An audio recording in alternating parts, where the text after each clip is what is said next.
Hello? Hello? Hello? Will.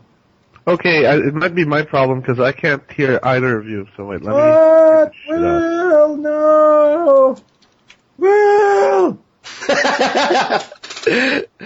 Will! Let me figure this shit out.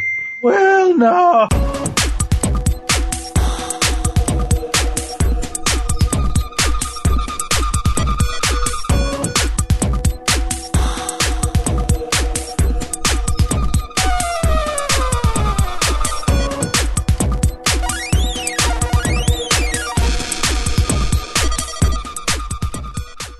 Hey everybody, this is TMG Podcast. This is episode 22.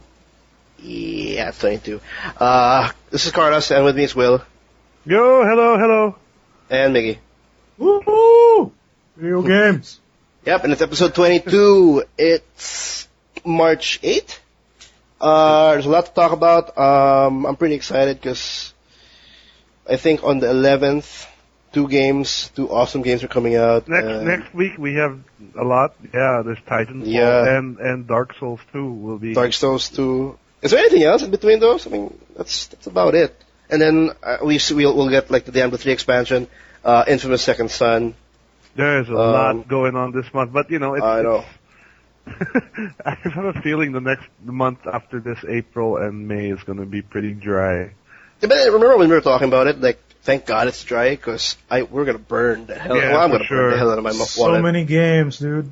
Yeah, so I'm definitely picking up Titanfall. I'll have to pass on Dark Souls 2, sadly, because I can't buy all the games. It's not like that game's going to go out of print anytime soon. I'm sure you can pick it up on one of the slower months. Yeah, for sure.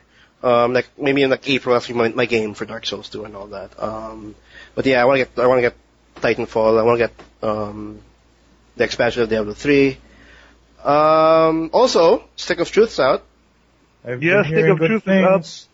South Park, Stick of Truth, and it's looking to be a really good game. It looks just like the TV show, man. It's fantastic. It looks really I know, good. and the comedy is just spot on. Like they got the same writers for that. But we actually got a pretty interesting local news about that, and I think we'll talk about it in just a bit. Who wants to start off in their impressions for the week? Well, I haven't actually. Who wants to start? I haven't actually been playing anything new. I'm still on my Pokemon journey. How's that? Slow. Your little 10-year-old adventure in the wild. Slow. What hat do you Will have? face Pokemon. What? Dress up your trainer? No. Because you can dress up your trainer, right? You can, but I mean, I'd rather spend my money on, stuff that would actually do stuff like Pokemon. Oh, you can actually dress up the trainer? Yeah, you can buy clothes and shit. I didn't know that. Yeah. But I'm still following, Twitch Plays Pokemon, although this latest run has actually been not getting as much attention as the first one. I guess all the hype has sort of died down because it was brand new and everything, and now this is sort of like, we all know what this is going to be like. It's, they know. You're talking about Twitch Plays Pokemon? Yeah, because the second run right now has actually got a pretty low viewership as compared to the first one. That's fine. Because the viewership of the last one was just absurd. There's just too much people watching that. Too much people playing. Yeah. But that's sort of what made it kind of fun, and that's also sort of what evolved the lore and the storyline behind all the the Helix God and Bird Jesus and all that. Yeah, the links you were giving me for that kind of like the Twitch play. All the fan art was insanely good. Yeah. So, but now, the lore that comes out is basically due to the lack of lore. It's weird, like the whole group now of Pokemon in this second one are like all these like rogue unwanted guys, and they're all fighting for different reasons. So, like for example, they have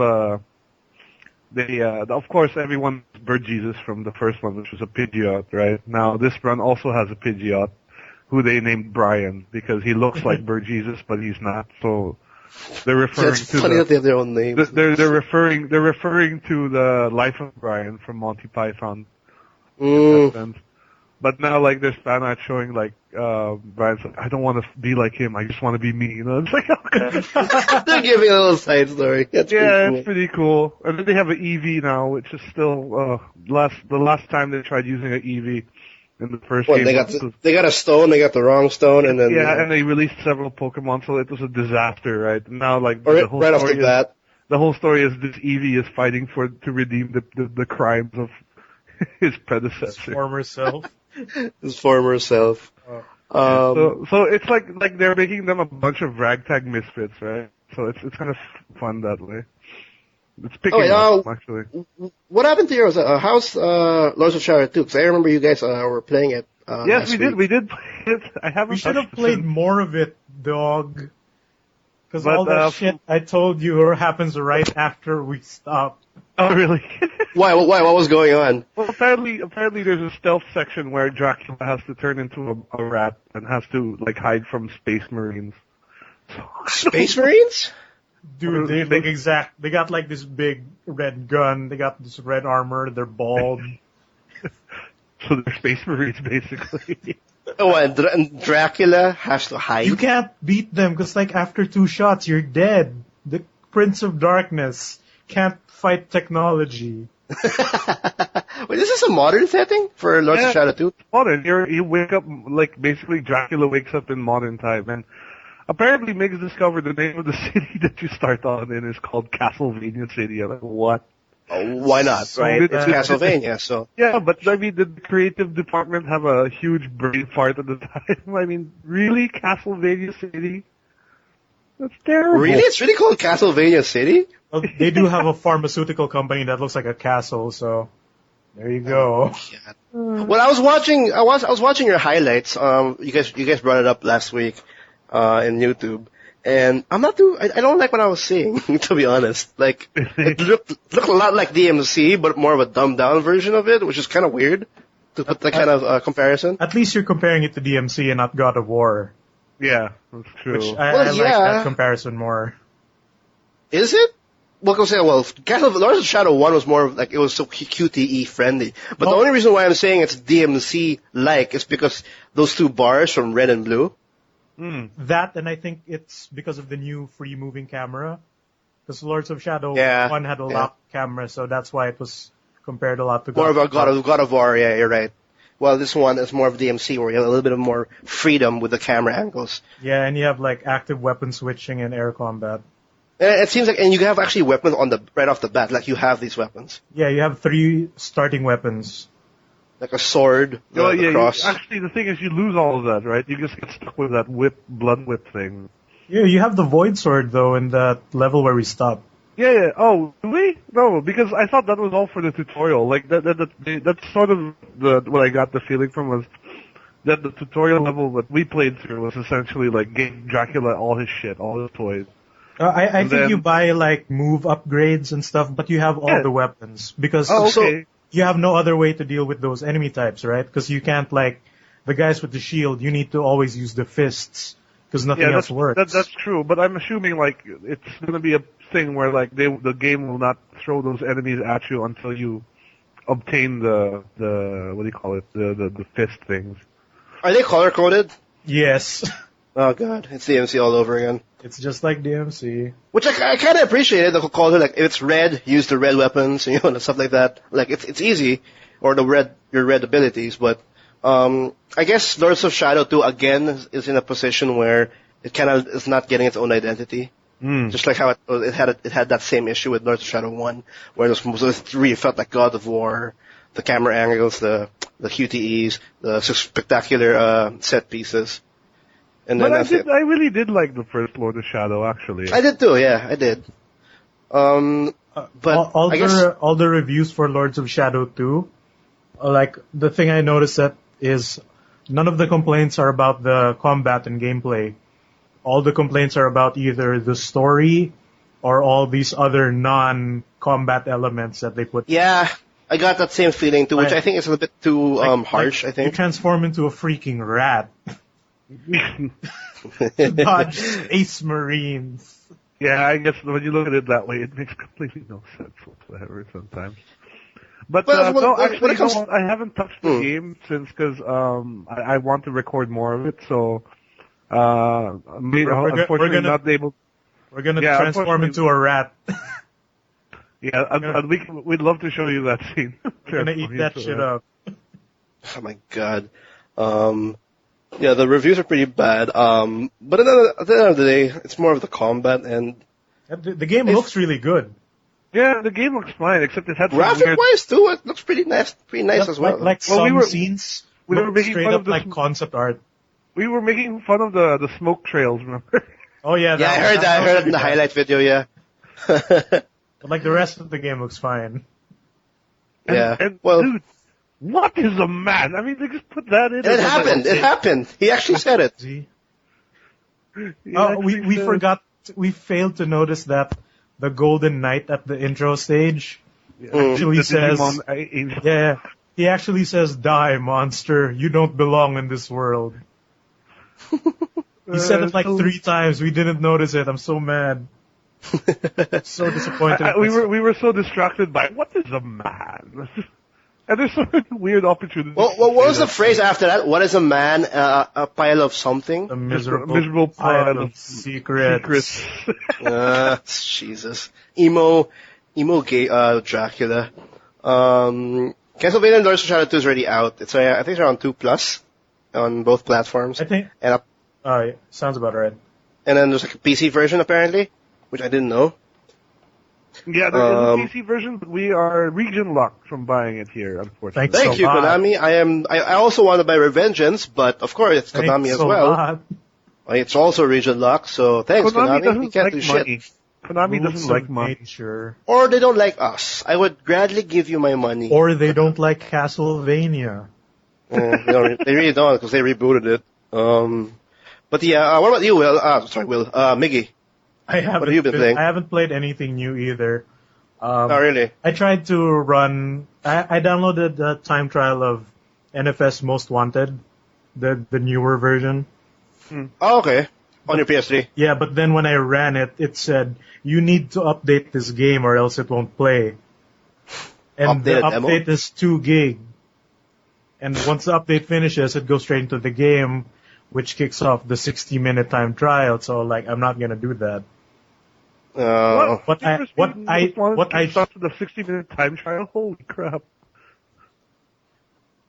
So what I ended up playing instead of that, because I tried to live stream this on our Twitch page. What I ended up playing instead was Beer Pong. Huh? Beer Pong on the PS3. There's a beer pong game on the PS3. Really? Yes, there is. Okay, do tell. What the hell is this beer pong then? It's in first person, obviously. Then First person shooter. Beer pong isn't as fun without the real beer. Without the feeling of getting but drunk. wait. This is how it plays. Like you think you'd like mash up meters and stuff, right? Or angles and whatever. Okay. Like how you like in golf games, right? You think it'll play like that. No, this game plays with the very forgotten 6-axis controls. Oh, is that like one of those games that just tries to make those 6-axis gimmick work? Yeah, They're alive? you pull the controller up, like you face it up to change the angle of your throw, then Okay. you flick it forward to throw the ball. And it's kinda inaccurate. So you're kind of drunk thanks to that. Yeah, it feels like you're drunk already. Jesus Christ. Good thing And the AI is dumb as rocks too, so that's fine. I'm sure, well, Um, if you're playing a game like that, you have to be like dumb as rock. Wait, how did you bought this game? No, somebody shared their account with me, that's why I was able to play it. But And he bought it? Wow, it's I guess. $5. It's $5. maybe it went free on PS Plus, who knows? Maybe. Or maybe he bought Maybe. it. And was it fun? Yeah, it kind of was. Like, I remember seeing move controllers in the control options, so hopefully it plays better on the move, but I'm seeing pictures now. It actually looks pretty hilarious. the normal game mode, which has you throw twice, it gives you 2 chances before you switch to your opponent. That game mode is horrible because it takes way too long. If every throw, whether it misses or it goes in, your character will animate. and you can't skip it. So that's horrible. Then your AI also does the exact same thing. Oh yeah, the graphics are. Also it took me like I think cringeworthy. 10 minutes to beat one match, but it keeps going. Like it doesn't stop. 10 minutes for a beer pong match? I think there's like 5 rounds or something, and one Okay. round takes like 10 to 15 minutes. You know, I never took beer pong seriously, even when I play it when I play with a couple of friends in parties. I never got a feel of it, and I don't think. You have to clear all the cups. Yeah, I know. It's just That's just- midway. I just don't give a fuck anymore. I just want to get the beer already. No, but it's actually surprising how popular that game is with like the younger generation. Like, actually, so many kids playing that, and then like Yeah, some actually bars now. have- Yeah, my cousins, like my younger cousins, they actually play a lot of beer pong. So they're like actually, professional beer pong. some bars have like beer pong like setups, like real proper Yeah, setups and there's tournaments like and stuff. beer pong tables, proper beer pong tables. Oh, they actually have table tennis. No, actually tables. It's longer and slimmer. No, it's not a table tennis. Yeah, it's a official beer pong like Yeah. licensed table. Licensed by Crazy. Playboy and whatever. Wow, that's pretty crazy. The fun game mode in beer pong is I think it's called the speed clear or whatever, where it has you and your opponent both throwing balls at the same time, like live. There's no animation stops or whatever. Like the person who clears the cups first wins. Oh, just like So a quick. yeah, the fact that you can just keep throwing, that's the more fun gameplay mode. Hmm. And there's And online for this, so But Of course it's online. How fun can beer pong be without beer? You know? Yeah, that's what I don't just understand. Like, how appear do in you- real life beside you and then compensate. Use your cheating, That's you true. imagine. That's true. You imagine it. There are Ah, fuck. ways. Is there trophies for this? Is there a platinum? I think there is, dude. Oh my God. Probably is. All right, I'm gonna move on. I'm gonna move on unless you have something else. Before we move on, like speaking of PS3 games, I picked up a game today, which Oh, go ahead. you guys have probably never heard of. And I asked them at Datablitz. I told them like, I'm probably the first person to buy this game, right? And they told me, yes, you are. It's a game called Magus or Magus or whatever. It's by Axis Games. It's Okay. the first. It's Oh, the first. Axis. It's the first game built in-house by Axis, apparently. Oh, really? Wow. yeah. What's well, it called don't again? get- Magus? don't get too excited because there's not a lot online about it. Like this game just sort of stealth came out, and the few reviews that have reviewed it have like given it really like 0 out of 10 reviews. Okay. So did you buy it then? Yeah. Why? Well, the reason I bought it is like I'm thinking, okay, this is an Axis game first of all, and second of all, it's so terrible. This is probably not going to get a second printing. It's gonna become rare. So I'm feeling this game is going to become rare at some point. So I picked it up, and I'm hoping we can also do a let's play of that because I'm pretty sure. I'm very intrigued now to play do a let's play on that pretty one. sure I'm it's down so for bad, that. like it's funny, you know. No, but give us a rundown. Like, what is Magus exactly? Is it an action RPG? Or what are we getting into? It's an action RPG basically, and you play as a mage of some sort, and that's about all I know. And it's supposed to That's have all like, we know. it's supposed to have Mass Effect style dialogue choices, but yeah, The we'll fuck? see. Oh, God. And you're the only person who have ever asked for this game. I saw it there. I was like, holy shit, they have it. So I think, but just Google. How much is it? That was like one something. It was pretty cheap for a new PS3 game. But if you just Google if you Google Magus MAGUS PS3 and just look up GU? MAGUS and then Magus, like the boss from Chrono Trigger? yeah, and then Yeah. you Magus PS3 and you just look at the cover and then just tell me that doesn't look like a terrible game already. But this super anime Yeah. cover, is that it? Oh wait, no. No, it's the cover is just like This this dude- Axis game. It's just 3D dude. No. 3D dude. Holy The PS3 cover is like Magus with a It little looks bit like of a really floral. old PC game. It looks It like a does. PS2 game. What are you talking? It looks like a really old PC game, like 90s. Do they have voice in this or no? I have no idea, but the thing is like, why did they even make this? Like, what's this? There's really, I just have no idea. But Just chorusing with sexual energy. yeah, guys, that's something I hope we can bring to you guys soon. Yeah, I hope you To don't buy enjoy. it, but I hope you guys get entertained with our Let's Play. And wow, we will I'm very decide intrigued if now. it's worth a buy Yeah, Our word But is law. but you can already tell by the cover, it's probably not. it's probably Who not. knows? Maybe all the development money went to the actual game and not the cover art. Well, I mean, look how generic Well, the it cover looks looks. that way. For one, I mean, It looks that way. the cover is so generic and actually just tells you nothing of what the game is. It just says Magus, black print, and that's it. And then there's a dude behind it, yeah. Yeah, the dude behind it. The best kind of video game. The best kind. Surprise! Well, for me, I'm just gonna shift gears already for this one. So we can go into the news. I also didn't play anything new. I just pretty much finished up Strider. How was finally. it? How was It's pretty it? damn good. It's pretty damn good. I clocked in at 5 hours, and I hit wow. at least 70%. Well, it's what, like $15? So Yeah, 5 hours. Well, it's technically 6 hours. I think it averages at around 8 for most people. Yeah, around 8. I thought I was taking my time, but it was me exploring the hell out of that game. And because when you finish the game, after the credits roll, it gives you the game time and your game completion. And I think I was at around I think 70, but I think more of 65 to 70%. I kind of forgot already. And I was clocked at 4 hours and 48 minutes. Which is kind of weird because Steam clocked me at 6 hours. So I don't know how the game clock works. Maybe it doesn't start, it only rolls when I'm playing the game. It doesn't roll when I go to the menu. Probably menu Something like time that. doesn't count. Yeah. So we were at 4 to 6 hours. Definitely worth it though. Definitely like $15 for the reboot of Strider. Man, these boss fights are awesome. I love every minute of it. But technically, it's not. I think I'm pretty excited about the fact that the soundtrack is. I don't know. I'm not. I have to revisit the other games, but it just reminds me of Strider so much. I tried the demo, and the stage music once you get inside the building is from Strider 2 on the PS1. Yeah, that's what I thought because I was like, it was so reminiscent, and I loved it.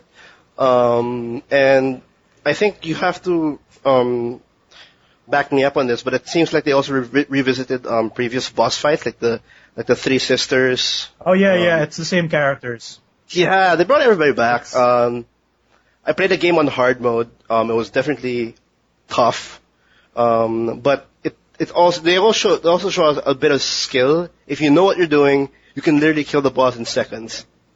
So it's more like just learning the patterns, not getting hit, and then it'll be pretty easy.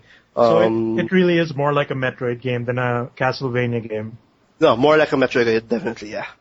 But it's a very good thing. It's a very good Metroid style. I think, thank God for Double Helix, because these are the guys who brought back Killer Instinct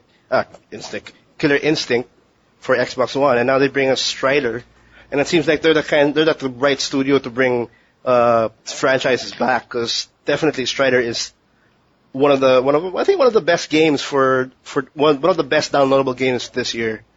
And whoever was interested in Metroid style games, or even love the previous Strider games, you're definitely not gonna get disappointed with this $15 download. And I think I might revisit it because it was kind of weird when you finish the game. You can't revisit your previous playthrough. When you finish the game, you're kind of forced to make another game. Oh, you can't go back for like the collectible concept art stuff? Apparently not. What happened is, at the end of once you do most of the game, when you go to the final boss, it'll ask you if you want to move forward, because you can't go back anymore to the map. And once you do that, there's no turning back. And when I finished the last boss, which was pretty epic, I'm not gonna spoil it though. When it ends, my save file I think went away, and now I'm like I can't resume it, so I'm like kind of forced to make a new game. Which is kind of a bummer. Isn't there a New Game Plus where you have like all different color options? Well, different color options for Strider, like you can have the Strider Hien white colors and etc. Oh no, that's one of the unlockables actually when you're going through the world, and because the unlockables are like scattered throughout the map. You have to go for concept arts, costumes, like different kinds of Strider costumes. Like the only difference is it's just color. Like from blue to red to white. There's nothing that significant. But there are some unlockables where you can unlock survival modes or challenge modes. They've got a hefty amount of those. Do you think they'll add DLC to it eventually? I don't think so. I think this is it, to be honest. Because just like how we reported like a couple of weeks ago, they're now with Amazon. Oh, that's right. I forgot about that. You're right. So I doubt we'll see any DLC. But as it is, I think it's fine. Strider on mobile, brought to you by Amazon. That's not going to work on mobile. Like Strider, no. You never know. No, but pay 99 cents to jump higher. Well, they're not EA, or they're not even Capcom. Yo, wasn't there a guy at Nintendo who wanted that? Pay 99 cents to make Mario jump higher?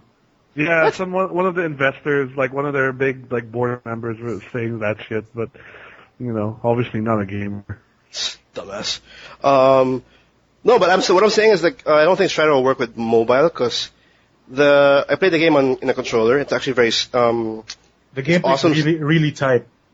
The gameplay is really tight. The control is really perfect, and when you hit towards the end, when you get all the weapons, all the abilities, it was very fluid, and it gets very complicated. The things that you have to do because you have like enemies that require a specific charge or specific psi blade, so you're constantly switching from abilities to techniques to take these guys down, and it becomes really technical. And I really appreciate it. But sadly, you feel that just towards the end. I wish that it was a little bit longer. Like, you kind of get all of it midway. It's more all constrained in the last part of the game, which becomes really, really intense. But overall, it's definitely worth $15, definitely. And that's about it. I've been playing about Diablo 3, but that's just grind, so I'm not going to talk about that. I'm having a lot of fun, though. Yeah, sure. Jumping in the news. I've heard nothing but good things of this new patch, but for me, I can't be bothered playing through the old content again, so I'm just going to wait for the expansion. I'm just playing it again, just in preparation, because I want to increase my Paragon points, because that carries over to the expansion. And I want to give the new class a try, so that's also why I'm waiting. Yeah, I might do that as well. What's pretty interesting about that patch also, you don't have to, when you play the playthrough, you don't have to do it again to unlock the new difficulty. So you can just play it once and just grind for XP until you max yourself out. You don't have to just go through Diablo over and over again. That got boring really quick. Yeah, I know. We'll move on to news already, and I want to talk more about Diablo 3. Yeah, let's get the bad news out of the way. We've had a couple of major layoffs lately in the industry. I think last week, actually, we didn't get a chance to talk about it, but Santa Monica Studios was laying off people. Oh shit! You're right. We that's right. Then we heard the news of Irrational Games closing and people there losing their jobs. And the biggest one so far that we've heard of is Disney Interactive has actually laid off about 700 of its employees. Yeah, and pretty huge. It's pretty huge. It looks like Disney is doing a restructure in their gaming department. And but you have it's to really keep in mind. I want you to keep in mind Disney Interactive cover a lot. They cover not just like the major titles, like we're talking like the Epic Mickey or those games, but they're also a lot of like their like web-based MMOs or web-based kids games. Like they have this fairy game, this Tinkerbell fairy game. Yeah, that's right. For kids who can play. There's a Pirates of the Caribbean like MMO, I think. So it's and there's a Cars thing. There's a huge number of these little, mainly catered towards kids, I guess, but it's quite a lot. So I think a lot of people are thinking like, wow, they even had 700 employees to begin with. But they definitely can't have that many because they have a lot going on. To be fair, they have these 700 people that were laid off. These are mostly comprised of their mobile games, their social games, and their web-based games, and that's like everything Disney. That's a lot. And in this article and this report, they're saying that's 26% of their staff. And so we know all those games, like all of those Disney kind of games. That's a lot. So 700, I think is, I don't think it's nothing for Disney, to be honest. But the big insight with this is the fact that Disney is restructuring themselves. They're doing something because they have. I definitely think what happened here was like that they had all these mobile games and all these like free to play web games and Facebook games and all that crap. And I'm just guessing that no, it wasn't. None of them were really making any money. Like, and I can understand why too, because like this is Disney, so most of their intellectual properties are kids oriented, right? Yeah. So you don't expect kids to really be paying for anything when they play these sort of games. It's really the adults who will be the ones who are spending, unless their kids are like, "Mom, I really want this whatever shirt." Mom, Mickey give Mouse." me your credit card. No, but well, don't they win a lot because they just make a Mickey mobile platformer? I mean, stuff like that. Like maybe we'll see that down the road. But that's what I think they're going to go towards, is making more traditional style games with their IPs instead of trying to jump into all these like social / MMO / free to play sort of things that they've been doing for how long, Because I Bring think back that's Day of the Tentacle 2, HD. Is that even owned by Disney? Isn't that Lucas? Oh, it's Lucas They bought Art. Lucas. The Lucas Films. Do they have? They bought do they own Lucas, remember? And they killed it. yeah, I thought they bought Lucas Films. Not Lucas Arts was a separate thing altogether, or I'm not sure. They bought Lucas Arts, all the game development, whatever's along with it. Oh, I didn't know that. Okay. No, Disney pretty much owns Star Wars. Flat out. Yeah. Everything. True. And that's pretty much LucasArts. So, and that's movies, entertainment, gaming, any medium that has anything to do with anything Lucas. And yes, they did turn down, took down LucasArts. And I think they also took down the one who made Epic Mickey. Epic Mickey. Yeah, which is Junction Point Studio. That's shut down as well. Yeah, but what made me sad about that? This is the studio of Warren Spector, who is the original developer of Deus Ex. So that's something to consider. Wow.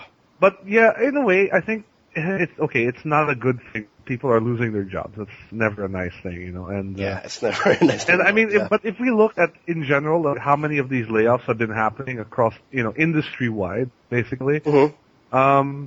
I have a feeling it's in the long run a good thing, because what this is telling me is that a lot of these studios, these publishers and developers are realizing that the system that they've been using is not really healthy.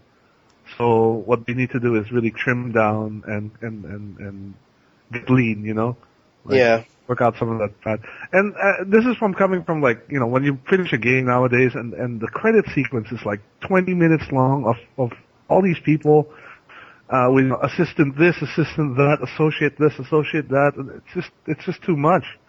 So I think in a way this is a good way it's good that the industry is sort of trimming down in that sense. But no offense to anyone. If you lost your job recently, please don't take it. Yeah, I hope this whole layoffs with Santa Monica Irrational Games, Disney, all of that comes out in a positive.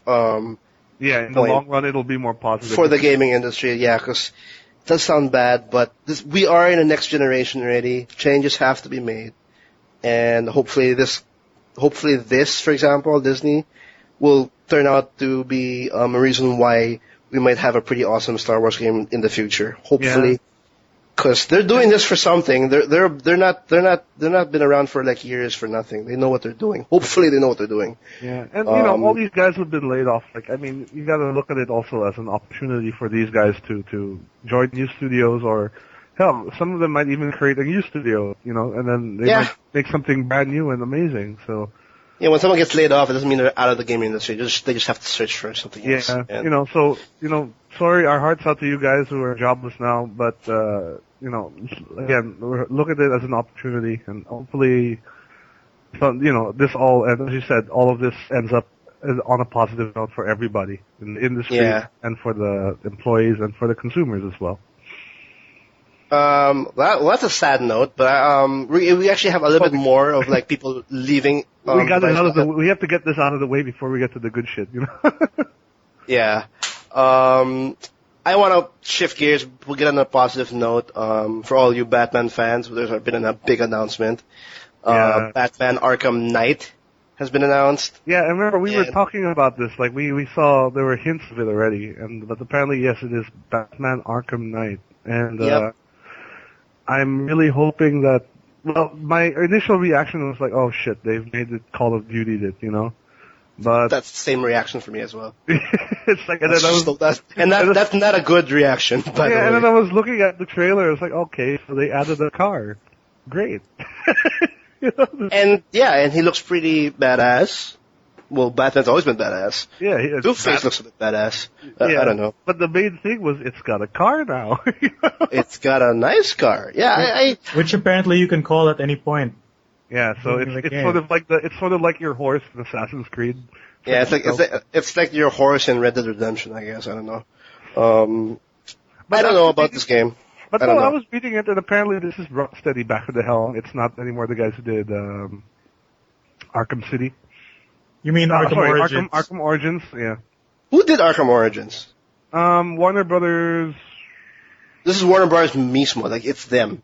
It's not another studio. I'm not sure. Yeah, because what we're saying here is that Batman Arkham Origins is not the based on the timeline. Like, it's a prequel, but it wasn't. Batman Origins was not made by the original developers who made Arkham Asylum and Arkham City. Am I correct? Yeah, that's Yes. right. Yeah. So the Arkham Knight is pretty much Rocksteady Studios trilogy.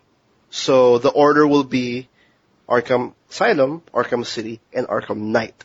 Arkham Origins is just around. It's just there. But It's like BioShock 2, where BioShock 1 and BioShock Infinite were made by Irrational, correct. and Yes. 2 was made by someone else.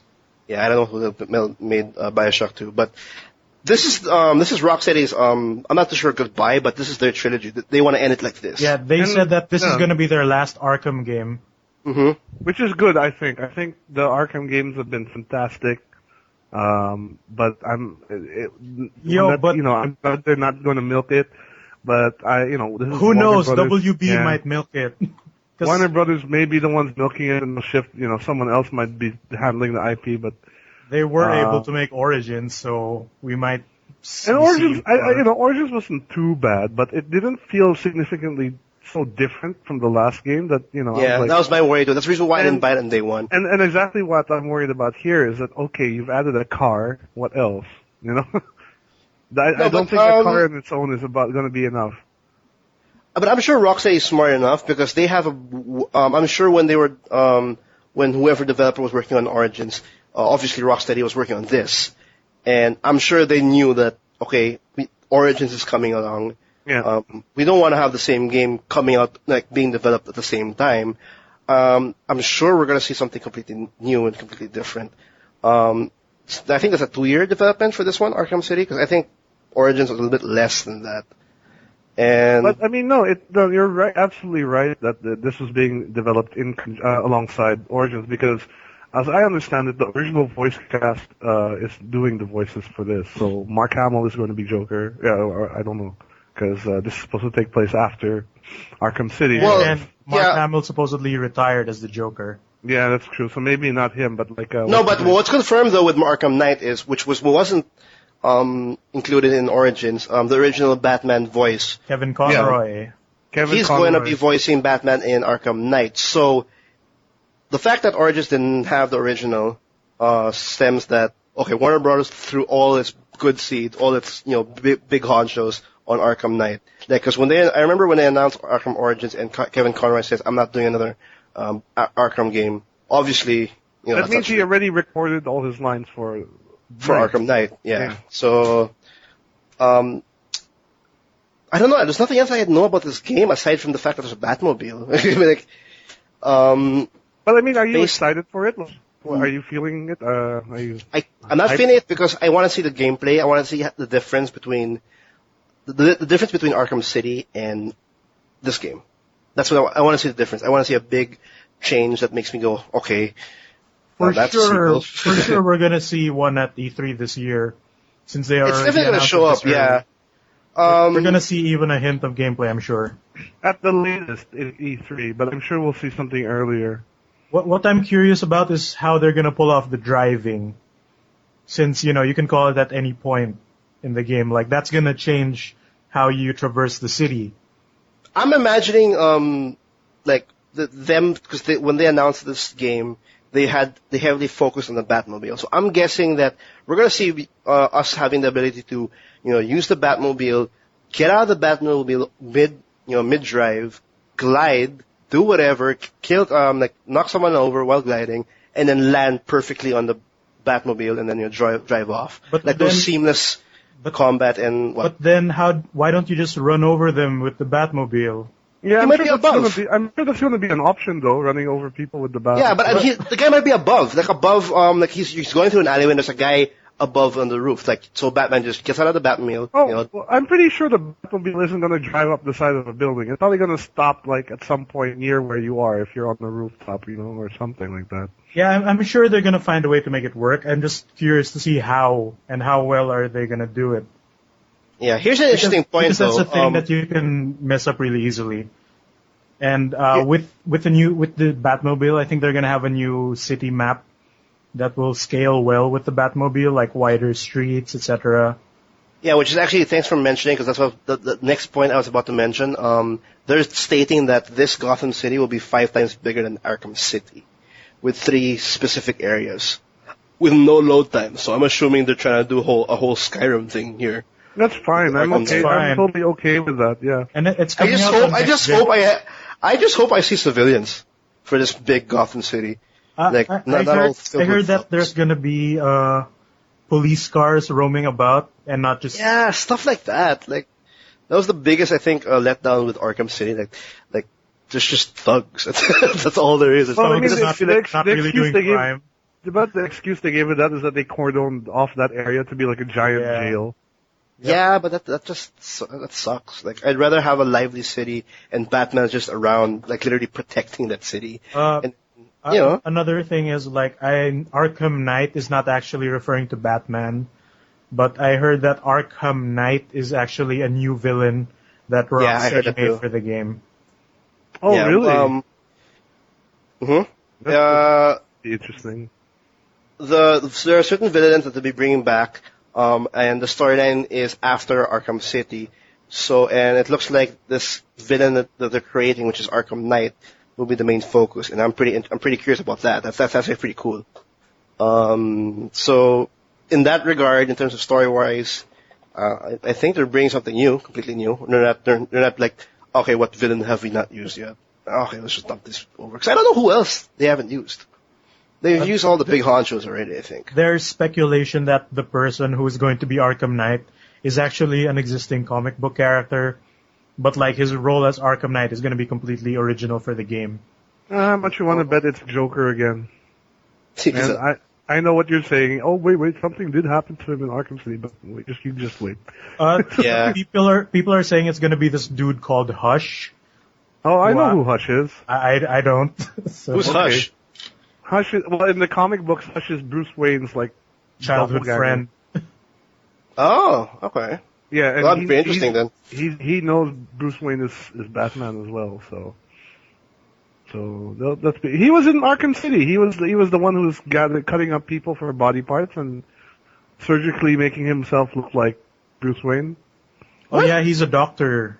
That's a thing. But that's all I know. Well, this is definitely a next-gen game, Xbox One, PS4. I'm not too sure. It's actually the first game that's not getting as far as I know, that's getting a next-gen release. It's not getting any more 360 PS3 release. Do we have a year? Is it coming out next year, 2015, or are we seeing a 2016 release for this game? I have no idea. Probably next year though. If at earliest end of this year. Earliest end of this year, latest. I bet though we're gonna see something in E3 though. Yeah, absolutely. For sure. E3 will definitely show something. But I hope that we see something completely different. I love Arkham City, but if I want the same shit, I can, of course, buy Origins. And then we're now it's gonna be coming out the 4th Arkham game, and I just want something different at this point. Because if it's not, I will be in the same boat as why I hate Assassin's Creed. Seriously. So. Arkham Knight, we'll put on the announcement trailer in the description below so you can check it out. It's actually pretty sweet. We'll be moving on before we hit the break. I want to mention one more bit of news, which is I want to be really quick, but it's just hilarious. Because we know South Park just came out, right? So Yeah, South Park: Park's Stick of Truth came out and it's been getting good reviews. yeah, it's I hope it looks awesome. And I've seen people play it. It's just a perfect South Park game. But sadly, people who there are censorship issues going on for this game In Europe and in Australia specifically. Yeah. There's for a Go specific ahead. scene, actually. It's for a specific anal probe scene, apparently. For Of both. course. Oh, it Yeah. has to be the anal probe, yeah. Mm. The problem is, we're getting that kind of issue here in the Philippines as well, because we're getting different versions of the game. Yeah, And- this ties to my original complaint with Datablitz. That they always get these weird versions for whatever reason. Yeah. But what made it bad was they made an announcement on their Facebook page saying that the Region 3 version, which is the Asian region, for those who don't know, that's the Asian region minus Japan, basically. Which is R3. Yeah, R3. They were saying that version is uncensored. But as it turns out, people have been finding out that it is indeed censored. So there's been a lot of complaints now because people bought the game thinking, oh, it's uncensored, I won't have any problems, only to find out, okay, it's censored. And now, Datablitz is saying, you know, They were okay, saying we that- so, but they were we're- saying and it was we're getting R1 uncensored. copies. They were saying it was uncensored for the PS3 version, Yeah. but Yeah, Xbox but and for the PC will be censored. But which is stupid. Like, why would it matter what console it's on, as long as it's this region or that region, right? So I don't know what the hell they're thinking. Well, And on top of that, now they already said we're getting Region 1 copies, which are the US copies, the uncensored versions. And now people are saying, hey, can we trade in our R3 copies for pay the balance for the new one? Because we want the uncensored game, which you said. Yeah, was, which but was they not, said you know. was uncensored. They should. no, they should. And this is just actual proof of Datablitz just not knowing what the fuck they're doing in terms of like Yeah. certain games. They don't Like, know they what just- region they're getting every time. Yeah, they can't just say shit like this na. Based on whatever info, like, because when they announced that the uncensored version of R3, they said it was a source based on Ubisoft. Yeah. Like, they talked to Ubisoft. Bullshit. I don't believe Datablitz has any Ever connection talked with to Ubisoft. Ubisoft. No, they No talked to way. they No talked way to at their- all. They talked to their fucking supplier in Hong Kong or in China or whoever. Yeah. And they were like, yeah, whatever. And in that regard, telling people that the unrated version is the PS3 R3 version, which, if anybody knows South Park, is the perfect version, technically, The of course people will buy it. Yeah, of course people will buy it. And sad to say, they didn't check they didn't check their sources or their info. Now they have a horrible position where people are now complaining that we bought this because you said it was uncensored. They got a big fire to put out. Yeah, they have a big fire because now like people are like, I don't trust what the fuck you're saying now. And I think they also released another statement saying that we are sorry for misleading you guys. We thought it was solid information coming from Ubisoft, which again is bullshit. And I think they didn't really give any answers to what to do, but they just said that we've done our test and the R3 versions are censored. And then that's the end of the message. GG, And- motherfucker. And everybody is just going ballistic about that. And I think you just noticed, you just told us, Will, that the PC version, the PC The copies PC version of that they Datablitz, have in Datablitz is the Australian one. Of all the regions to get. where are they getting these R4. games? Where are they getting these games? I don't understand. You know how bullshit they are when they like assume what regions their games are? Mm. Remember I bought Gundam Extreme versus Full Boost, which is Right. only in Japanese. Right. They kept telling me that it's R2. European. Yes. A Japanese game. They kept saying like, Sir, R2 ba yung PS3 nyo? Kasi R2 lang siya. Kailangan mo ng R2 account para sa DLC. Fuck off. No, and then I'm. Wow. Oh. Okay, going back. I'm reading the message again. This is just a weak way of saying it's fine, like getting the censored version, because they were saying, judging from the very short lengths involved, we believe these edited scenes do not detract from the South Park, the stick of truth. being played and enjoyed by gamers, and it's well worth the much lower price the Region 3 versions offers. No. That's bullshit. You don't watch South Park. You don't have a watch censor. South Park for censors. Yes, South Park, we all know what South Park is, and Bigger, longer, and uncut. it's a big issue if you mislead people that's saying that it's uncensored, and in the end it's censored. Yeah. We know why Ubisoft censors, they have censored version of this game, because there is a thing called going through a board. If it's fit for selling, for like minors or whatever. These games need to be rated, so they have to make different versions of it. It's understandable. This is South Park. And each country has their different laws. Yeah, we all have different laws. I just wish Datablitz in the future just puts this into consideration, the ratings, the different versions, and the things we kind of wish or want, instead of just releasing shit. It's weird, yeah, because like okay, for those who don't know, me personally, I made it a point to buy my games all in Region 1 as much as possible. So, for me, it's always been a big extra, because I'm guaranteed a certain level of quality with R1. It's weird to say that R3 is less quality than R1. For the most part, it's the same, right? But Yeah. it's issues like this, like when there's censorship or like this, Or region locking. or region locking, exactly. So, Or what the pre-order bonuses are and whatever. What the included DLC is. So they, Yeah, I they think need to be clear. was there a pre-order for Stick of Truth for Datablitz? I as don't, far as I don't know. I don't think there Okay. was. No, but I'm sure they didn't it's not entirely Datablitz's fault, because I'm sure the suppliers didn't give them enough information.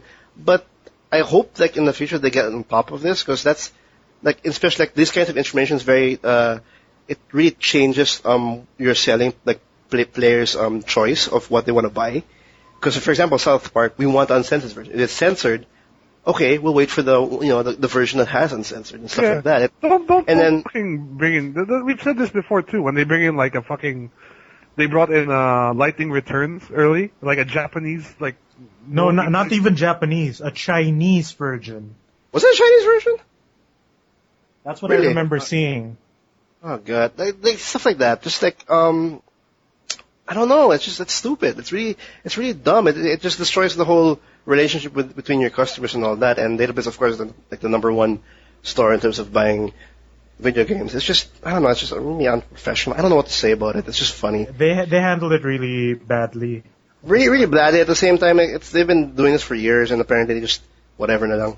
They I don't don't care. understand. Because they don't give Yeah. a shit because there's no competition for them, really. They really don't. Yeah. That's the biggest problem, because they know there's no anybody going against them. So quality wise, they don't have to be that vigilant, because that's what I'm seeing. Even at the end of the day, this shit happens, but 2 months down the line, I'm still going to Datablitz because I need to buy that new game. Yeah, exactly. Nowhere else, right? So, I think the biggest store that would go against Datablitz is iTech, Games One Gadget. They're a good store. They're a good. They are. I like that store a lot. The one in V Mall especially is amazing. Yeah, they have Vera Mall. They actually have a really nice store there. They own They're 3 great- stores there. They have good stores. They have a good layout of their stores, and all the games are properly laid out and all that. They're just not that strong in terms of customer support or even online, or even pre-orders. But they're the next big thing. And if Datablitz does this more often, doesn't give us enough information, just throws pre-orders out of nowhere, and just throws iTech, their website has prices for their games. that too. That's a big fucking difference. Seriously. That's a huge difference. And yeah, I think I should consider iTech more, because those small things. I think I messaged Datablitz, yesterday about Titanfall. Can you give me because I want to ask, is there any information about Titanfall? They don't have. And all they said, they have no information. And they said, we will message you if we find any information. Then they don't. And then they don't. And then I'm assuming that they won't message me. They're just going to release it. And then, there you go. Yeah, Done. they're gonna make a post with whatever sentence in all caps at the very beginning. Yeah. And I don't know, it's just very disappointing. It's so simple, really. Fix your shit. We want to like Fix- you, but you're making it hard. we want to, I want Datablitz to actually pump it up because they're also a big factor to how like the gaming industry will pretty much rise in this country. Datablitz, don't be if a they dick. can have a good community and have a good relationship instead of just selling for the sake of selling. But what can we do? You want to take a break here for a bit? Yeah, let's take a break and we'll be back. We'll take a break. Yeah, in the second half we'll be talking a little bit more of. I think we have a sad episode this week, but we have a lot of other infos we want to talk about. We also got some news about Watch Dogs. Yes, that game's still alive. So thanks for listening in, and we'll see you in a bit.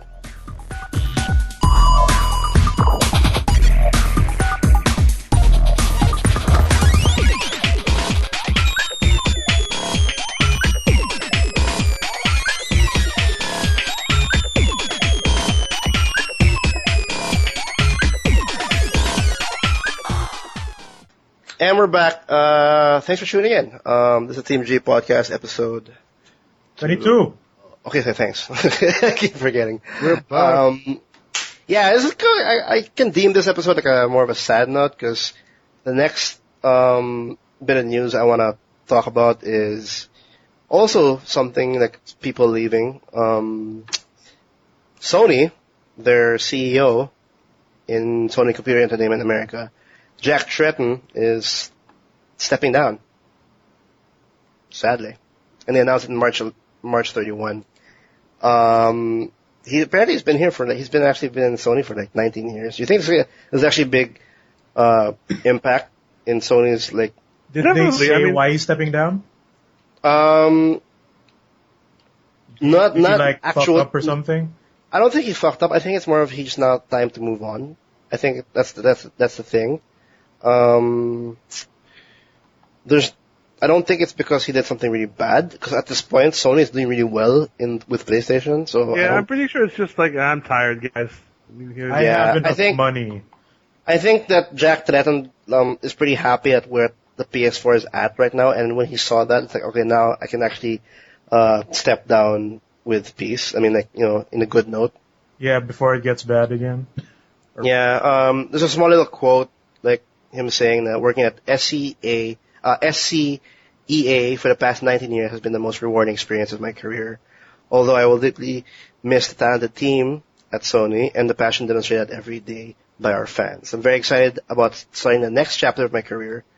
And it's just him thanking everybody for all the support and all the awesome experience. There's no news about who's going to be getting it though. There has actually. Oh really? I've read something about it. Well, we can. Do you want to come back to this topic and after we'll do one more and then we'll go back to this because let me just find that info. No, actually, I got it now. Sean Layden. He's the current executive vice president for Sony, and he's been in PlayStation for 15 years. So at least we got someone who knows his shit, who's been around. And he'll be the new president and CEO for Sony Computer Entertainment America as of April 1. Right after Jack leaves, huh? Yeah, I think this has been planned since like they announced it March 31, and then we now have we have a guy already, and he's going to start at April 1 as the CEO. So this Sean Layden. What do we know about this new guy though? That's the question. I don't know anything about this guy. That's the thing. I don't know what he's gonna bring. But do you think like he's more? Excuse me. Is he more? Is he more of a gamer in that sense than Jack was, or? I hope he brings back Crash Bandicoot. Yo, whoever Really? you are replacing Jack, buy Crash back from Activision. These guys, like these executive guys, they say that they are gamers. They're not. I mean, as much as they keep saying this, and At least they know more about the industry than other like CEOs of whatever companies. Yeah.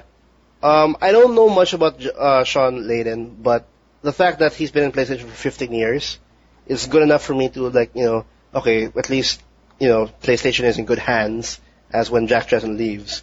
But we will really see the full effect of Sean Layden, I think, on the second half of 2014, on how he takes care of all those the new releases, how he actually presents E3, if he even does E3. I'm pretty sure they're gonna ask him to present. Yeah, because Jack Tretton's been doing E3 for like I don't know how many years already. No, exactly, and it's actually a big year for Sony because this is the first full year of the PlayStation 4. So Yeah, it's this is really actually the good. first E3 where all big three has their consoles out and ready to go in terms of games. Yep. It's gonna be exciting.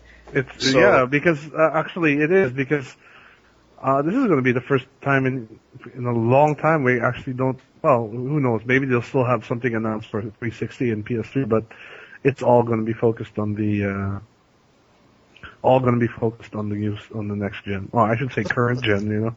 But I'm pretty excited about this. All these shifts because this is the new generation.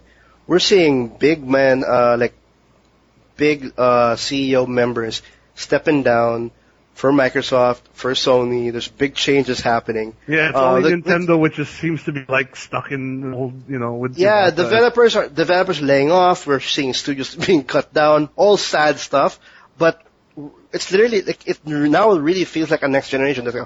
Like the gaming industry will be completely different. Everything is going to reset. Yeah, and everything's going to not reset. More like it's not going to be like what we expect in a couple of years ago. Like everything's going to be different. New faces, new studios, hopefully different games. I'm pretty excited now for this next gen, for this gen actually, for that matter. And I hope that Nintendo does something to excite us. Like I see, I'm pretty excited. That's pretty much it. It's a bad thing that Jack Tretton's leaving and all that, but it just means that there's change happening. And yeah, I don't think change is always good. I don't think he's leaving for and I'm pretty sure from what you said, this guy is really like more up 15 years in PlayStation. It sounds to me like he has a more gaming industry oriented mind than Jack may have. Yeah. So we'll see. And like we said, with the PS4 now at I think 6 million sales, like he is definitely leading on the high note, to be honest. And that's pretty cool. Moving on. I'm not too sure about. I have another bit of sad news, but I think I'll skip that just to put a little distance between sad news to good news. Watch Dogs has a new release date. Yay. Finally. And I'm a little concerned with Watch Dogs because I think I shared this with you guys earlier that there seems to be some downgrades in how it looks and from the latest. Yeah, chat. Actually, you're right. They released a new trailer, which is, I think, the most story-driven trailer they've released so far about Watch Dogs, and I appreciate it because I still don't know anything about the story. When they were showing the new footage, I see inconsistencies in the graphics. Mm. Yeah, it just the facial expressions. Because the first trailer I remember was this amazing thing with the guy's trench coat was flapping in the air. There was like the world really reacted to it. And now it sort of looks like it got dumbed down. Yeah. And I don't know if this trailer is like them playing the current gen or they're switching from different platforms, which is kind of stupid.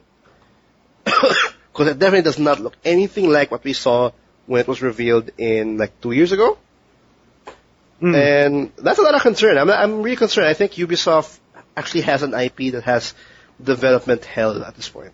And they're being pressured by the execs and everything to release this game. And I have a feeling that developers are very worried or they're not confident with what they have right now. Because if this story is making me think that, there's inconsistencies in the graphics, and they actually were planned to release this on release day for PS4 and Xbox One, like, these guys are in crunch time all throughout. And I don't think, even if when they say the release date's now on, was that May? Yeah. I have a feeling it's not even enough too. But I think they're going to be forced to just release it because it's been too long. Like, I am really genuinely worried now about Watch Dogs. I don't think when we get the game, we will be kind of disappointed, like, on what comes overall. Because, like, for one, this is the first time we saw an actual, like, story trailer, or even actually the fucking face of the guy. That's the first time I saw the face, like, full on with facial expressions and all that. Without the bandana on his mouth? Yeah, there's a trailer that shows all of that, like, all new good stuff, but that's pretty late, to be honest. Like, the Steam's down. Like, the Steam for this game is down. People don't even remember that this game's coming out or something. And they haven't shown anything new aside from that you can pretty much, like, play around with the stoplights and, and other stuff and blow up cars. I'm genuinely worried about this, but we'll just have to see, I guess. I remember hearing from another podcast where they're friends with one of the developers for Watch Dogs. Okay. Like they met up, and as he was leaving, he yells out to the developer, like, "Make sure that Watch Dogs comes out," and he replies, "We're trying."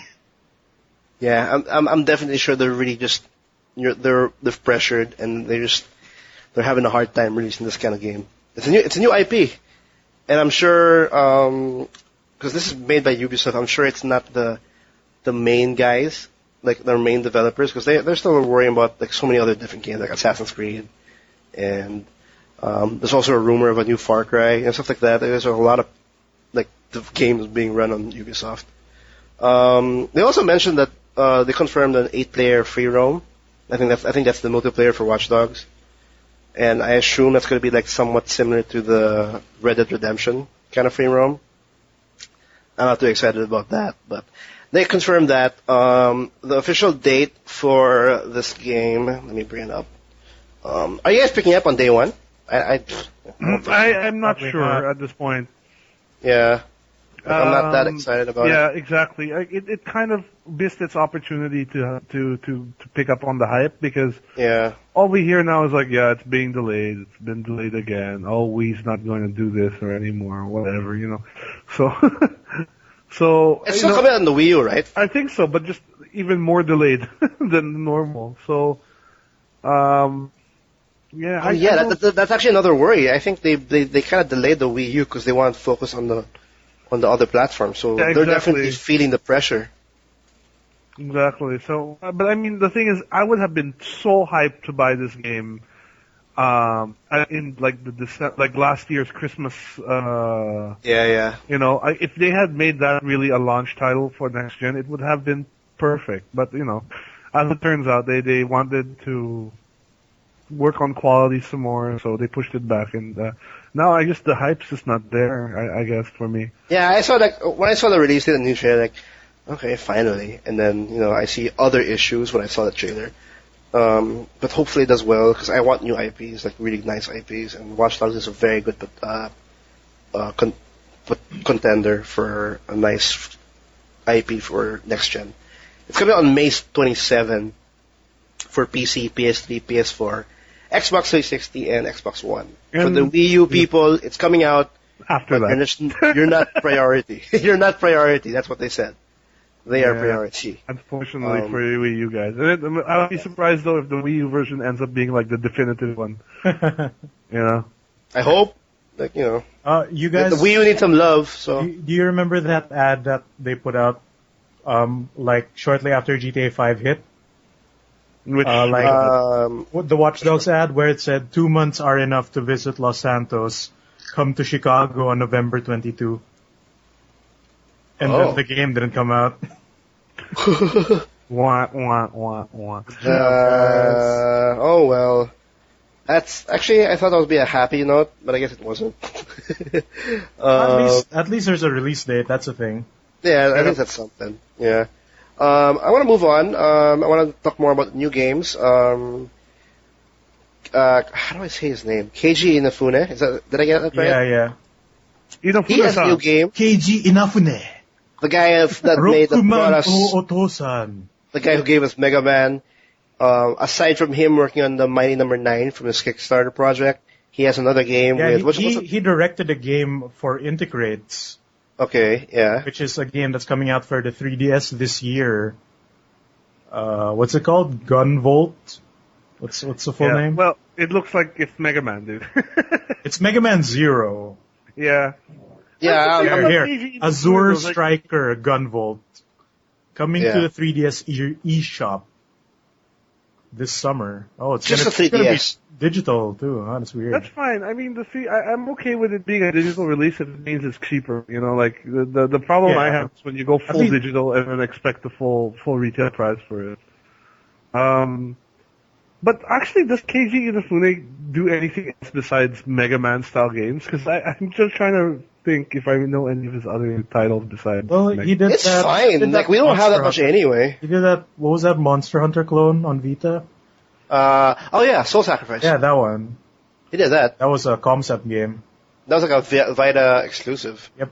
And yeah, he did And that. and he was like product Ow. manager for a lot of Capcom games, not just Mega think- Man.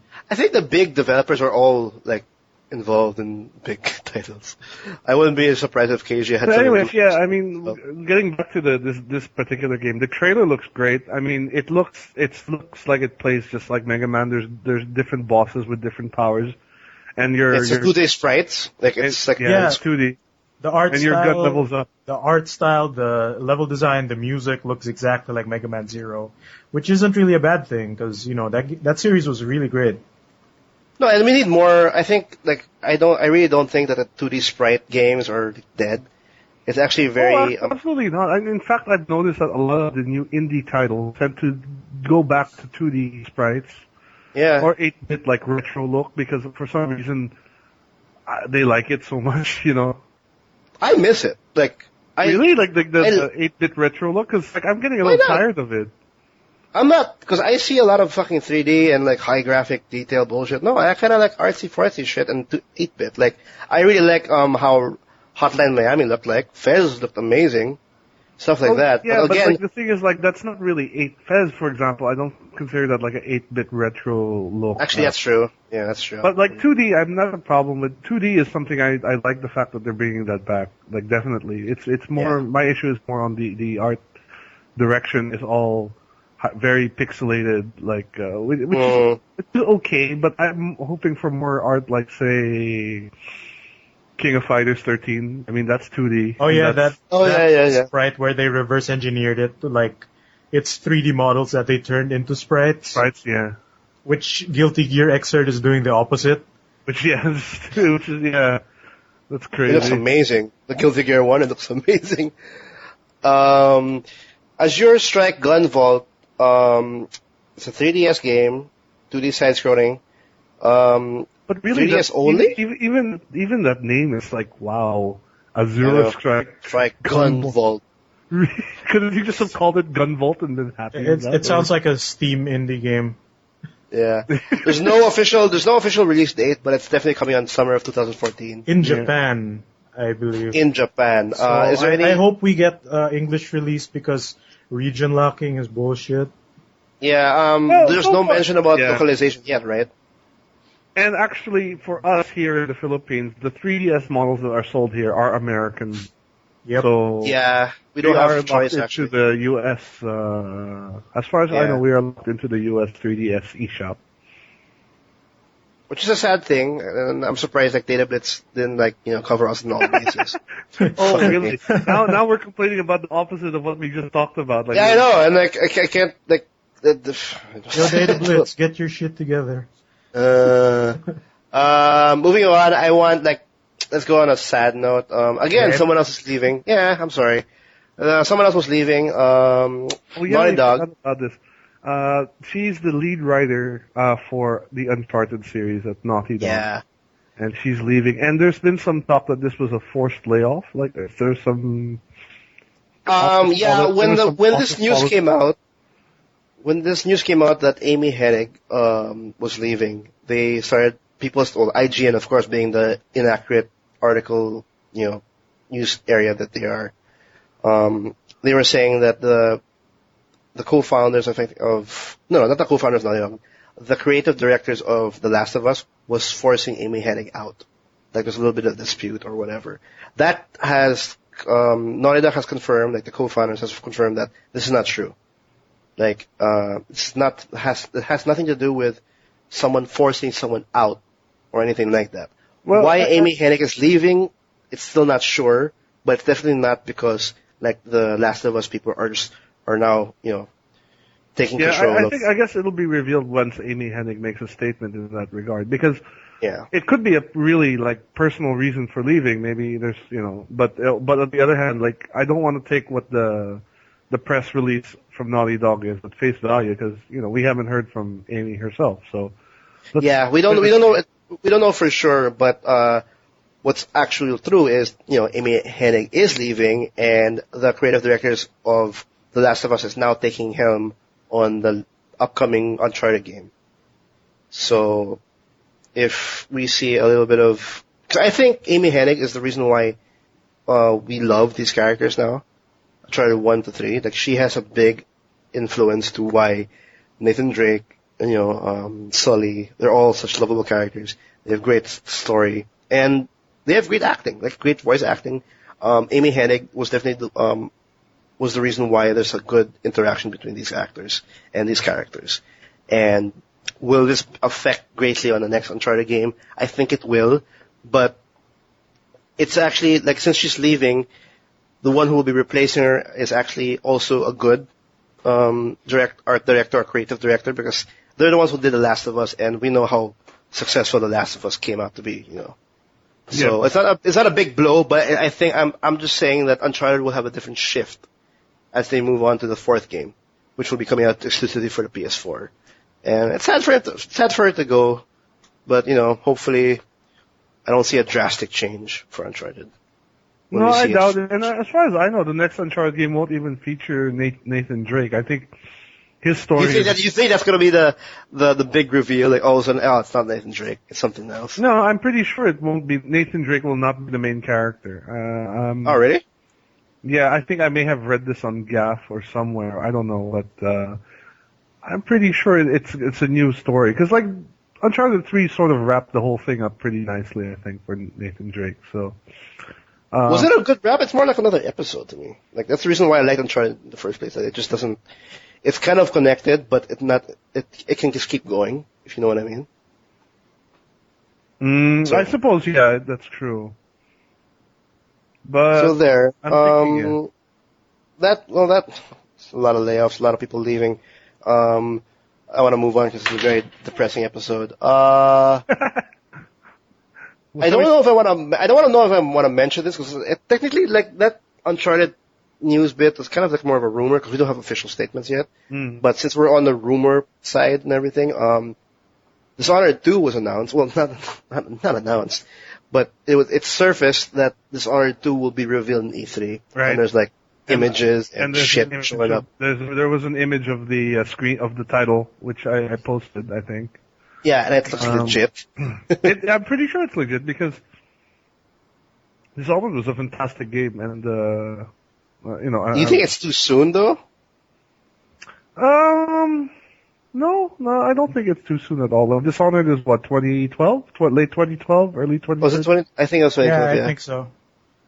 So I think it's fine, actually. And honestly, given the fact that the new Thief game has been bombing, in the reviews, it's actually nice that another stealth game is going to be around. Well, don't quote us on any of these, but it's just a rumor. It was a leaked image. But it's Dishonored 2, the Darkness of, how do I say this, Tivia? And that's the title. And it's supposed to use id Tech 5 game engine. And it's supposed to officially reveal on E3 this year. And based on the images, on these leaked images, like, it'll be coming in 2016. And we'll get pre-order access to the Doom beta, which, by the way, I still don't know what the fuck that is. What the hell is the Doom beta? Like, I don't know what the hell Bethesda's doing. But if this is real, then E3 is definitely an exciting event to watch this year. And it's gonna be crazy, really. And it's not and based on this image as well, it's not an exclusive title for the next gen. I see a Microsoft logo, Windows logo, and a PS4 logo. Yeah, I'm pretty sure I'm pretty sure it'll be on next gen consoles and. Yeah, it's gonna be a multi-platform title if this comes out true. But that's out. That's coming. Speaking of other new games, like I know Migs is super excited about this, but a certain basketball player is having a Kickstarter now. Yeah. You mean Indiegogo? Oh, sorry, not Kickstarter. Indiegogo campaign to raise some money to develop a new game. It's shaq-fu-a-legend-reborn. I don't know. Man, Shaq, I don't know. What is this? Is it like a... Is this a beat 'em up of Shaq? Yeah, it's a beat 'em up. It's like Final Fight with Shaq. And Shaq's beating people up. The original Shaq-Fu was a fighting game where Shaq went to a fantasy world and fought other things with his basketball moves. You know what? Fuck it. I mean, if that's the case, I'm game. dude, Why not? okay, but come on, this is Shaq's video game career has been worse than his movie career, and that's not saying a whole lot. You know? Well, he only had one video game. Don't diss Kazam, dude.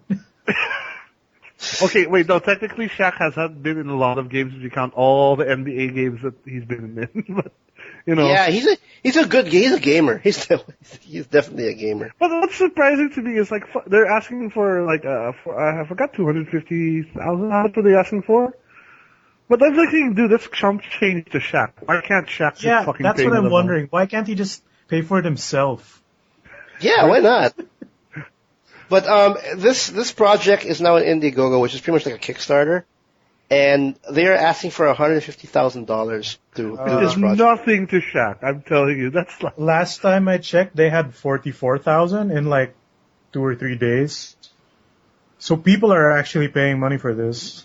Yeah, Oh, well, good lord. they are now at $58,000, and they have 44 days to go. So Shaq-Fu might just happen.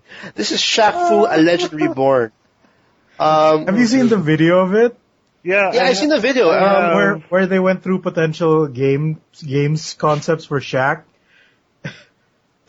What were the titles? God damn. Yeah, I remember that. There was a lot of really bad titles.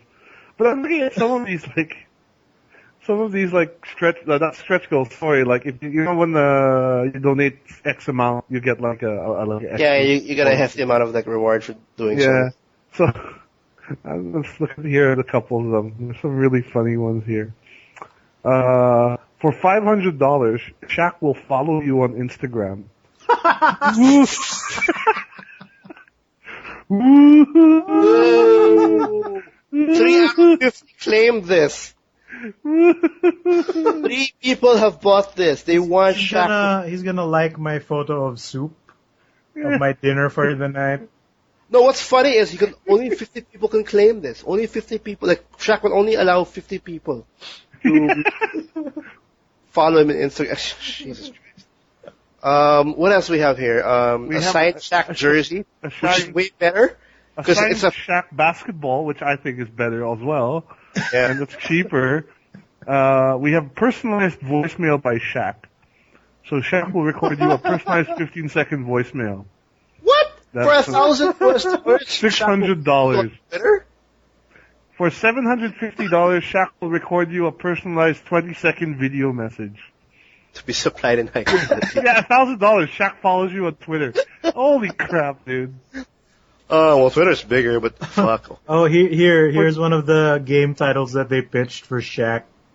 BioShack. Oh god. O'Neill of Fortune. Oh, God. $3,000 will let you one, not a pair, one size 22 Reebok Shaq Attack sneaker with letter of authenticity that is signed.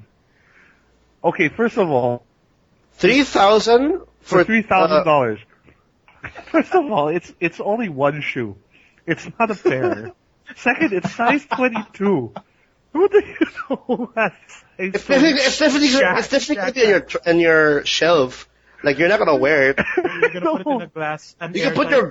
You can put your baby in it, I think, if you need a place to put your baby. Well, three people have actually already claimed it. And then for the other 3,001 is 2 floor seats to a Sacramento Kings game. That's a very expensive ticket. That's floor seats, huh? So you're like right in front. You're right okay. at the side of the game. But still, it's quite a lot for tickets. $6,500. They'll give you a job as a concept artist. Oh wow! Give you Wow. The 15,000 one was like pretty five. normal reward. That's the only. $15,000. Except for the $15,000 part. $15 you get to bring yourself and a guest to Shaq's house and play basketball with Shaq. And have lunch, of course. And have Don't miss out the lunch. One has claimed this. Someone has paid $15,000 to play with Shaq. and get his ass whooped, I bet. Yeah, and get his ass whooped. Like, he cannot do anything against Shaq. Well, that's gonna happen if you like Double Dragon. But anyways, yeah, it's ridiculous how much stuff. It looks like a Kinect game. Have you seen the in-game rendition of Shaq? He looks like freaking badass. Look, the screenshots of this game, though, looks kind of impressive. It does look very colorful, and it looks nice. But it's still Shaq. And it's Shaq beating ninjas. Yeah. Beating ninjas. In some random Chinatown. Yeah, he's not in the US, or maybe he is, I don't know. I wonder if he has like special basketball moves, you know? He should. It's funny that one of the features is play as Shaq as he kicks ass and takes no prisoners. It's literally one of the features. Here's another title, Shaq Bandicoot. See, I was telling Migs, like, dude, they need stretch goals for this. Like, they should have like a stretch goal where you get like Charles Barkley DLC or something. Yeah, I'd be down for amazing. And Charles Barkley would be really game for that, I'm sure. Unlockable playable character. Charles Barkley. The game plus Two-player DLC co-op, for life. Charles Barkley. Well, yeah, it's happening. I'll put the description below if you guys want to read up on this, project. It's currently at 58,000. If you guys really want a shaq-fu, like, okay, go ahead, throw your money at this, guys. It's funny though. Like, Shaq is just like everywhere. Oh, man. Yeah, I want to move on. I'm sorry. Actually, I'm looking at the sneaker that Shaq is giving out. It's actually quite a nice looking basketball shoe, but it's size 22 and all that. Did he use that shoe? Like, did he wear it?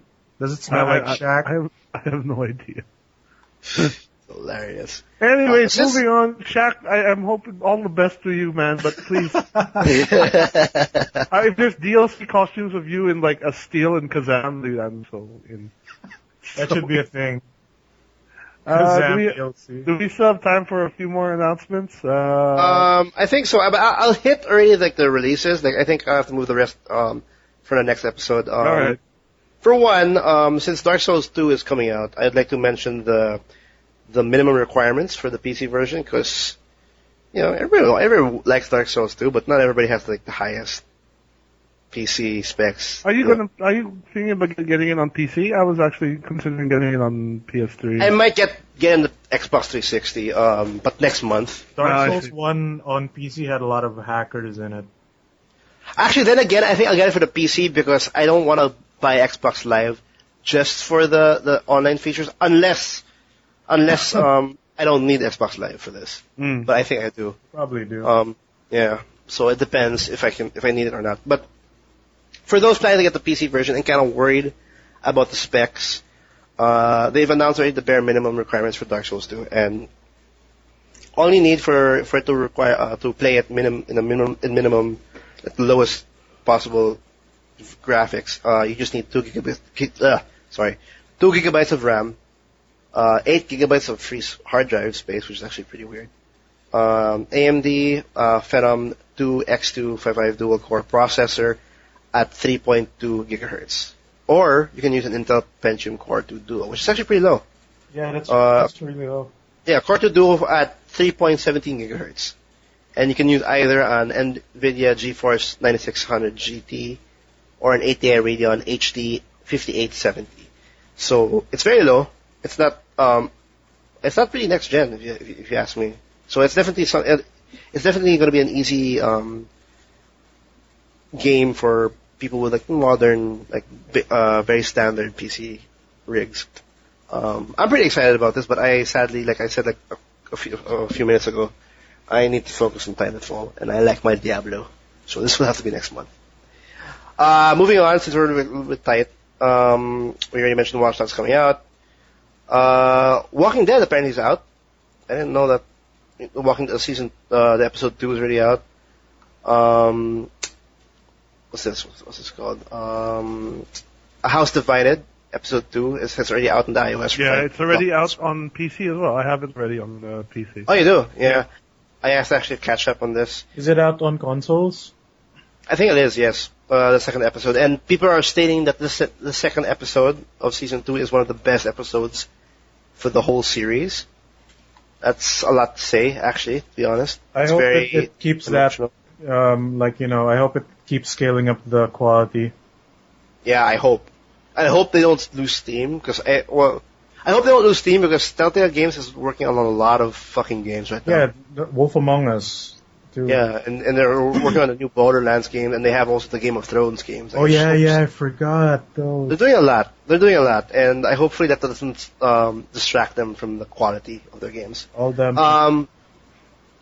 For those who have Lords of Shadow 2, a new DLC is coming out for that game, March 25, and you get to play as Alucard. It's his story before the events of Lords of Shadow 2, and he has his own moveset. So that's pretty cool because I like Alucard. But do you like this Alucard? I don't know, but when I saw when they revealed Lords of Shadow 2 and I saw like the white hair on that trailer, I got pretty excited because oh my god, they're bringing back Alucard. But it won't make me buy the game though. But whoever wants more content for the Lords of Shadow 2, it's coming out on March 5th, 25. For those playing Battlefield 4 still, another DLC map pack's coming out. For Battlefield? Yeah, Battlefield 4. Carrier Assault. This is the carrier one, yeah. So this should be all naval sort of missions. It's all naval. It's coming out on, where's that damn, was that? It's coming out late March. I don't think there's a specific date. Late March, which is actually pretty quick because I think Second Assault just came out for PC. So, and I'm sure people are still, sinking their teeth in on those maps. But, late March we'll have, carrier, the naval strike. And this DLC will also include a new mode, which is pretty interesting. It's called the Carrier Assault, which is actually similar to the, I forgot the name of the other one, but it's similar to one of the modes in the future Battlefield game. And the game mode is pretty much simply like, both teams have their own carriers, and the whole premise is you have to sink their carrier as fast as possible. The first team who loses their carrier pretty much loses. So, that's pretty interesting. It's similar to Battlefield 2142's Titan mode. So, that's happening. I think it's so expensive. I think it's around, I think it's going to be $20 also when it comes out. Thanks, EA. Yeah, seriously, $20 for a backpack. Yeah. That's about it. Is there anything else you guys want to mention? Nope. I think we're done. I think we're done for this episode. Pretty sad episode, but also a couple of exciting things going on. So, video games. Yeah. Titanfall should be out now. Whoever's listening to this. So if you guys are playing that, lucky dogs. That's fucking awesome. Yeah, that's about it. If you guys want to hear about any reviews, our previous episodes, or any of our posts, do visit us at our website, www.toomuchgaming.com. That's 2 with the number 2. If you want to check out any of our Let's Plays or any of our videos or highlights or video reviews, check out our video channel, YouTube channel, sorry, TMG blog. Miggy has tons of videos out there. If you want to email us, if you need any questions or concerns about the podcast, or if you want to give us a little bit of insight, we'd really appreciate any kind of feedback. It'd be awesome if you give us anything. Email us at tmgpodcast@gmail.com. All the info of these will be in the descriptions below. And as well, we're also on iTunes, so please rate or comment. Leave us a review on iTunes. Yeah, it will greatly help us. We appreciate any kind of support. And thanks for listening in. It's been are we past the limit, I think, on this one? That's fine. Yeah. For our fans, for our listeners, we can go past the limit. Our word is law. Is that VGS? Was that a VGS thing? I don't know. Cranky Kong. Anyway. Cranky Kong video games. Yay! Yeah, that's about it. Am I missing anything? No, that's it. We'll see you guys next week. Yeah, this is episode 22. Thanks for listening in. We have an episode every week, and it comes out every Tuesday. So, thanks for listening in. We'll see you guys next week. Thanks. See ya. Bye.